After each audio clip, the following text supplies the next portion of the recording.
Welcome to Diary of a Sheep Dairy Farmer, where we talk all things dairy sheep, from breeding to lambing to milking and everything in between and outside. I'm your host, Becca, owner, operator, and glorified farmhand of Hidden Hollow Sheep Dairy. Welcome back, guys. I hope I don't sound as tired as I feel. It has been a rough couple of weeks. I don't know if I have mentioned it on here, but in addition to lambing and all the fun and chaos that goes along with that, my husband has been running for a county commissioner seat for our district, and I have been doing my best to run his campaign for him, be his treasurer, his cheerleader, his support, make his signs, help him put signage out all over the county, as well as lamb out my 65 head of ewes on my own, work on some fencing, and pretend to keep the house together, as well as keep up on the podcast, my YouTube channel, and all other social media. I'm tired. As of this recording, we are a week away from the election. 7 days. 7 days until this election is over. Primary election here in Idaho. And his race will be won in the primary. He has an opponent from the same party, and no one is running in the opposing party. So whoever wins the primary wins. It means he will not have anybody opposing him in November. He will be the only name on the ballot in November. So he wins, he wins. So we are crossing all digits and doing tons of praying that he wins. He wants this so badly. I want this so badly for him. He has wanted this for so many years. And our friend who has this position is running for county sheriff. And my husband, he being my husband, has wanted to be a county commissioner for several years, but would never run against a friend. He has morals. And so when the current commissioner said he was going to step down to run for county sheriff and asked my husband, would you be interested in running for this position? My husband jumped on it. It's about 4 years earlier than he was expecting to run, but he has been campaigning and he has jumped in with both feet as of last year in July. So it has been almost a year that he has been preparing and campaigning and doing all the things to get his name out there and prepare himself for this. And his opponent, literally, he put his in at the last minute. It has absolutely nothing to do with dairy sheep, so I'm gonna shut up now. Let's get into dairy sheep. So this will be posted after the election results, but literally the day after. But if you want to know if he wins or not, you'll either have to wait a week or sneak over to my YouTube to see the results. We may live stream a bit of it until we get too tired. We are old after all. So, okay, I'm going to shut up now. What are we talking about today? After all that rambling, I do have a point. We breed 3 times a year. Although this year it will be 4 because my husband is a throw a ram in and see what happens type of person. So we are just finishing up our April and May group and won't lamb again until August. That was his bright idea. I'm not holding out much hope. He decided to just throw a ram in like late March, early April, I believe, with whatever didn't lamb. I guess it's easiest just to say whatever didn't lamb in my February-March group, the leftovers, which basically was any of my 2023 ewes that I knew were too young to breed, but we threw them in anyway, just in case. So they are the ones that from March 9th until April 12th, we threw a ram in. Just whatever happened. We'll find out sometime in August whether or not we get anything. Those are my husband's issues. I try not to think about them because they give me anxiety. I am very much I like to plan my breedings. Dairy sheep, like most wool sheep, are seasonal breeders. They're in season during the short days of the year, basically October through about February. You can probably sneak September, probably March in there. you're pushing it a little bit for getting anything naturally bred, but we have had things bred as early as September and as late as March, just natural breeding. But between about April through August, good luck. That's why I said I'm not holding out a lot for these ones that we just threw the ram in with. Now, there are some ewes that will take during these off months naturally, but for the most part, anything that you want to breed out of their natural breeding season needs a little help. Normally, I plan my out of season breeding so I am lambing in October before it gets too terribly cold. This year isn't working in my favor for the previously mentioned reasons. So I am holding off breeding my ewes probably until June or July. I'm not a fan of December lambing. It's too dang cold here in Idaho for those newborns, and we tend to have frozen lambs that moms can't get cleaned off in time, even in our barn. It's those Idaho winds that do the most damage. I don't mind November, but it could go either way. We have had mild years where it's like October and decent out, and we've had years where it's colder than the middle of January. So I'm still deciding when I want to lamb out my ewes. If things keep going the way they're going, odds are it is definitely going to be late June, early July before I get to it. But once you decide what month you want to lamb, then it's time to do some math. I know, not my favorite thing either, but it's got to be done. So let's go with December because let's be honest, by the time I get through lambing and this election, I will be in the fields and then hay will start, and it will be mid-July before I even think about breeding sheep. I want to be done lambing by Christmas. I plan to breed about 60-ish head of ewes. Let's say my last potential lambing date is going to be December 20th. That gives me 3 extra days. I like to give myself an extra 3 days beginning and ending of lambing just to hedge my bets. So that would make my last lambing date December 23rd. So I'm still before Christmas. Now we count backwards 145 days from December 20th, which means rams need to be out on July 28th. So keep that all in your head. We'll come back to it. So once we have our dates, now we have to decide how are we breeding. I only know of three ways to out of season breed. There could be more out there. I'm sure if I did more research, I'd probably find them, but I didn't. Total honesty. I just go with what I know because I'm tired. Just honest. So the first is how my husband likes to handle things. Throw a ram in and whatever happens, happens. This is good for finding those in your flock who will naturally out of season breed. It's not really recommended if you're wanting to have good coverage on your ewes and actually have them produce lambs at the end of gestation.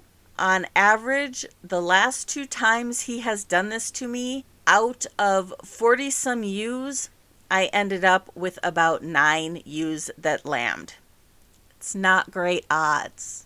I stick to other methods. But I guarantee you that won't stop him from throwing a ram in helter-skelter as he pleases. And we keep the man happy, so we let him do it. The second and much better way to out-of-season breed is by modifying your daylight. We all know that day length initiates estrus. Shorter days bring the ewes in. Yes, longer days do not. So we need to create those shorter days artificially. Find a place you can lock down the ewes you want to breed. Those ewes will need to be exposed to long days of daylight for 12 weeks and then to short days of daylight for about 8 weeks. Full disclosure here, I have never tried this method. I know people who have, and they tend to use it on the rams more so than the ewes. What I have heard is people using it actually on both. They use it for the rams and for the ewes. A couple things to note. If you do use the short and long day method, long days are 8 hours of daylight and short days are 6 hours of daylight. Then they are in darkness and you only want about like 10% of daylight, but they need to be in a place that is closed up without any flashes of light. So your 10% needs to be pretty consistent. These flashes will bother the ewe's perception of time of darkness, and then you can start breeding at a minimum of 8 weeks after the short time of days. I would find somebody that has done this. One of the things that I looked at for my research, because like I said, I have never done this. I do know people that have, but I watched the symposium topic of the out of season breeding light extension protocols with Joanne Cameron. She is a sheep specialist from Quebec, Canada, and absolutely fabulous. So if you are a Dasana member and you want to learn about this, that is definitely one I recommend you go look at. So anyway, it is a pretty rigorous process that takes a lot of planning and forethought. If I were to use this method this year with my summer breeding program, I'm already too late. Remember all those numbers I threw at you at the beginning of this podcast? I want to be done lambing by December 20th. Rams need to be out by July 28th. I don't know for a fact, but I'm guessing the rams would stay in for 2 full cycles as if it were a normal heat cycle for a ewe. I have found nothing that tells me different. So if anyone has tried this method, let me know if I'm wrong. So rams would need to be in by June 25th. So to keep it simple, we'll round things off a little. This would mean I would need to start my long days of 12 weeks starting January 25th. Then my short days, which would have been an 8-week period, would have started April 25th, which would get my rams in June 25th and out July 28th, and I'm way past my deadline for any of that. One final warning with this lighting method, it is important to do everything possible to ensure success, because any ewes that don't breed out of season with this method will come in the following fall 8 to 12 weeks later than usual, which is really going to throw off your breeding schedule. Okay, last method, and my preferred method, seeders. So a seeder is a natural progesterone that stops your ewe's cycle, even in the middle of summer when she doesn't seem to be having one. You insert the seeder into your ewe's lady parts with a bit of lube and leave it in for 12 to 14 days. Once you remove the seeder, you give the ewe a shot of PMSG, which is pregnant mare serum. I am going to mess this one up. Gonadotrophin. Not going to try that one again. Okay. And again, full disclosure, unless something has changed that I don't know about here in the US, we can't get PMSG without a veterinarian's approval.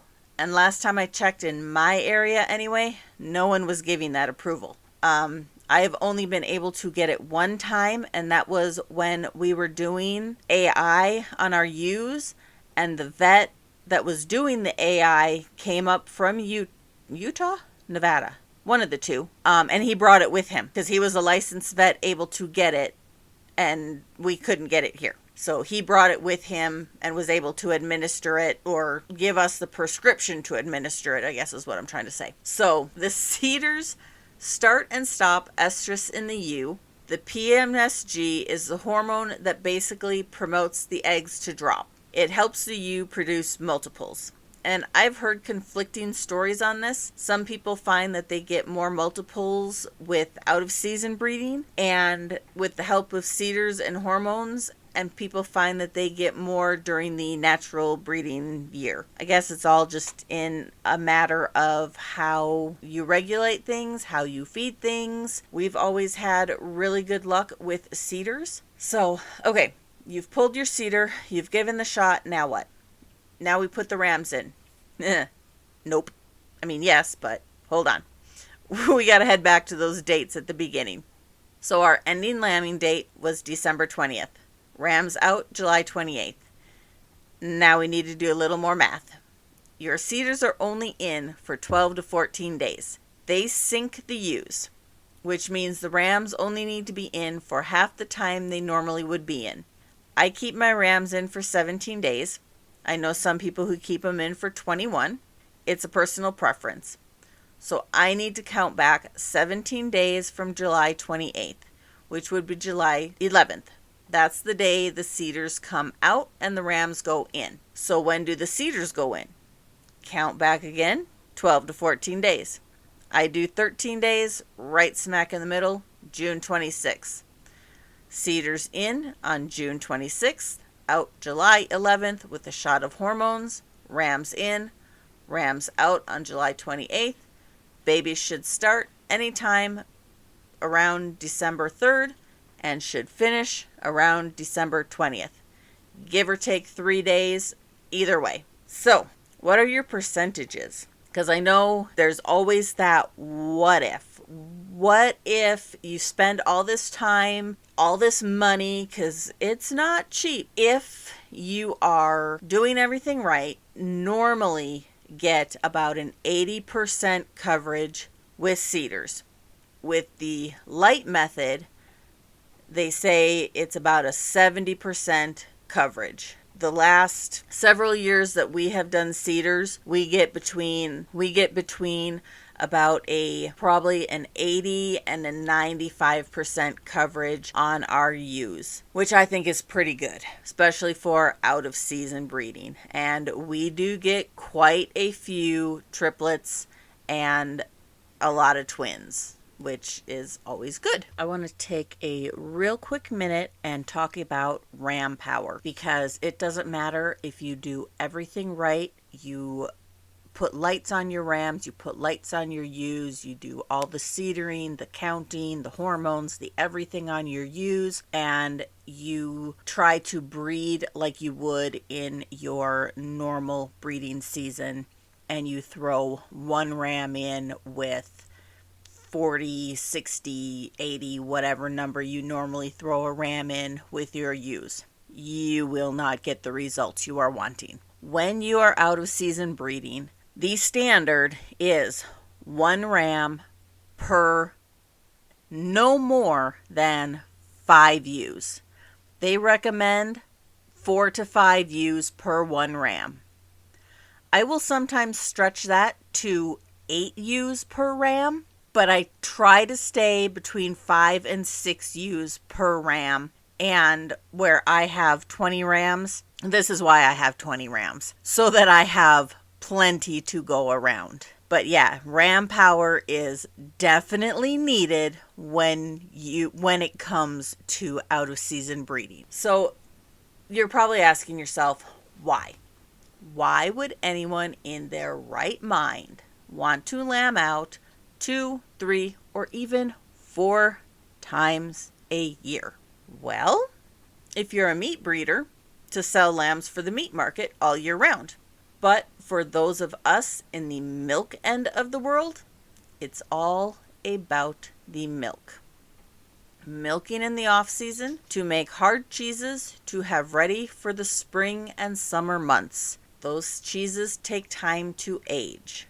Milking to keep our families in milk for the winter months. Milking because sheep milk is hard enough to find during the regular season, and if we all stop during the out of season, no one will have fresh sheep milk. Alright guys, I'm going to just leave it there. As always, I appreciate all of you being here and thank you for your support. I would be ever so grateful if you would leave a review or share this podcast with your dairy sheep loving friends, anything to get the word out. If you want to follow the chaos around the farm, you can find me on Facebook, YouTube, Instagram, and TikTok at Hidden Hollow Sheep Dairy. If there are any topics you are interested in, or if you are interested in being a guest on the podcast, please let me know. Thanks for being here, guys, and we'll talk to you again next week.